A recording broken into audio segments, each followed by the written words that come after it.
नमस्कार मित्रांनो, माय सपोर्ट या मराठी यूट्यूब चॅनलवर तुमचे सर्वांचे मनापासून स्वागत आहे। संपूर्ण महाराष्ट्रासाठी आताच्या क्षणाच्या सर्वात मोठ्या आणि महत्त्वाच्या ठळक बातम्या। राज्यात 10 धडाकेबाज निर्णय, उद्यापासून सर्वांना खुशखबर। 24 जुलै बुधवार, काही मिनिटापूर्वीच्या ह्या बातम्या आहेत।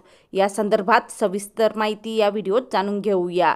तत्पूर्वी तुम्ही माय सपोर्ट या मराठी यूट्यूब चॅनलवर नवीन असाल तर खाली दिलेल्या लाल रंगाच्या सबस्क्राईब बटनावर क्लिक करा आणि समोरील बेल आयकॉन क्लिक करा, जेणेकरून महाराष्ट्राच्या ताज्या बातम्या तुमच्यापर्यंत सर्वात आधी पोहोचतील। तर चला सविस्तर बातम्या जाणून घेऊया। तर बघा, पहिली सर्वात मोठी आणि महत्त्वाची बातमी, सरकार आगामी विधानसभा निवडणुकीआधी विशेष अधिवेशन घेण्याच्या तयारीत आहे। या अधिवेशनात शेतकरी कर्जमाफीची घोषणा होण्याची दाट शक्यता आहे। तसेच या विशेष अधिवेशनात मराठा आरक्षणाबद्दल मोठी घोषणा होण्याची शक्यता आहे। तसेच विधान परिषदेच्या सभापतींची निवड देखील या विशेष अधिवेशनात करण्याची सरकारचा प्लॅन आहे, अशी माहिती सूत्रांकडून मिळत आहे। त्यानंतरची सर्वात मोठी आणि महत्त्वाची बातमी बघा, होमगार्ड पदासाठी राज्यातील उमेदवारांकडून अर्ज मागवण्यात येत आहेत। 34 जिल्ह्यात ही भरती होणार आहे, त्यामुळे इच्छुक उमेदवारांनी लवकरात लवकर अर्ज करावे। ही भरती प्रक्रिया स्वातंत्र्य दिनानंतर म्हणजे 16 ऑगस्टपासून सुरू होणार आहे। या नोकरीसाठी 20 ते 50 वयोगटातील उमेदवार अर्ज करू शकणार आहेत। विशेष म्हणजे जवळपास 6 वर्षापूर्वी ही भरती करण्यात आली होती, त्यानंतर आता पुन्हा एकदा ही भरती करण्यात येणार आहे।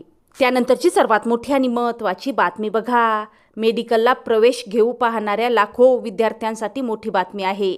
नीट यूजीची फेरपरीक्षा होणार नाही असा निर्णय सुप्रीम कोर्टानं दिला आहे। मात्र NTA निकाल पुन्हा जाहीर करावे लागणार आहेत। परीक्षेचं पावित्र्य पूर्णपणे भंग झालं नाही असं आम्हाला वाटतं। गेल्या 3 वर्षाचे आकडे देखील आम्ही तपासले आहे, असं कोर्ट निर्णय देताना म्हणाले।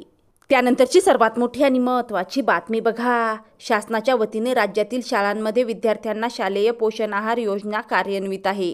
शाळांमध्ये पोषण आहार बनविणाऱ्या आचारी व मदतनीस यांच्या मानधनात वाढ करण्याचा निर्णय नुकताच मंत्रिमंडळ बैठकीत घेण्यात आला।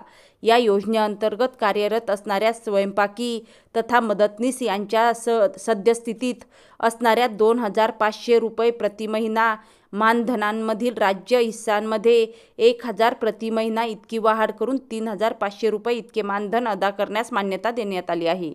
त्यानंतरची सर्वात मोठी आणि महत्त्वाची बातमी बघा, मराठा समाजाला आरक्षण मिळावे यासाठी लढा देणारे मनोज जरांगे पाटील यांची पुढच्या महिन्यामध्ये शांतता रॅली होणार आहे। या शांतता रॅलीची तारीख आणि वेळ ठरली आहे। या संदर्भात मराठा समाजाची पुण्यामध्ये पत्रकार परिषद झाली।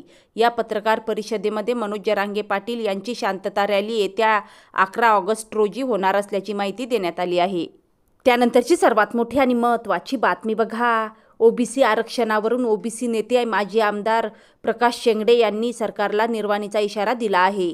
सरकारने जर जरांगे यांच्या आंदोलनाला बळी पडून काही वेगळा निर्णय घेतला तर येणाऱ्या विधानसभा निवडणुकीत सरकारचे सर्व आमदार पाडण्याची ताकद ओबीसींच्यात आहे, असं त्यांनी म्हटलं आहे।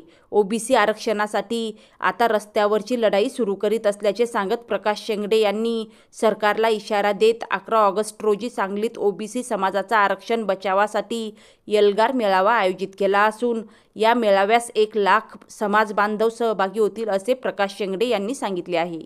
त्यानंतरची सर्वात मोठी आणि महत्त्वाची बातमी बघा, महसूल खात्याच्या विविध विभागातील महसूल कर्मचाऱ्यांचा संप आज महसूल मंत्री राधाकृष्ण विखे पाटील यांच्या भेटीनंतर मागे घेण्यात आला आहे।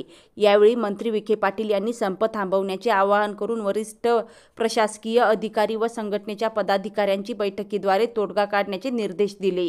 त्यामुळे महसूल संघटनांनी मंत्री विखे पाटील यांचे आभार व्यक्त केले आहे।